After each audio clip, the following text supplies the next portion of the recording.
ஒரு நாளாவது சிபிஐ விசாரணை வேண்டும் என்று குரல் கொடுக்கப்பட்டிருக்கிறதா? நான் அடிக்கடி சொல்லிட்டு இருக்கிறேன், இந்த அரசாங்கத்தை சொல்றேன், இதை ஏன் சிபிஐ விசாரிக்க கூடாது? கொடநாடு வழக்கில் அதிமுக பொதுச் செயலாளர் எடப்பாடி பழனிசாமி அவர்கள் சிபிஐ விசாரணை கேட்கவில்லை என அதிமுக முன்னாள் அமைச்சர் செங்கோட்டையன் குற்றம் சாட்டியிருந்த நிலையில் தற்போது எடப்பாடி பழனிசாமி சிபிஐ விசாரணை கேட்ட வீடியோவை அதிமுக வெளியிட்டு பதிலடி கொடுத்துள்ளது. அந்த கொடநாட்டில் ஏற்பட்டிருக்கிற கொலைக்கு ஒரு நாளாவது சிபிஐ விசாரணை வேண்டும் என்று ஒரு நாளாவது சிபிஐ விசாரணை வேண்டும் என்று குரல் கொடுக்கப்பட்டிருக்கிறதா? நான் அடிக்கடி சொல்லிட்டு இருக்கிறேன், இந்த அரசாங்கத்தை சொல்றேன், இதை ஏன் சிபிஐ விசாரிக்க கூடாது? சிபிஐக்கு உத்தரவிடுங்க,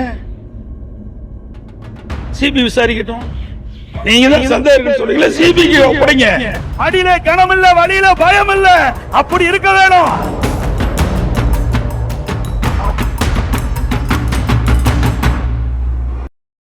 செய்திகளை உள்ளது உள்ளபடி தெரிந்து கொள்ள ரெஃப்ளெக்ட் நியூஸை சப்ஸ்கிரைப் பண்ணுங்க.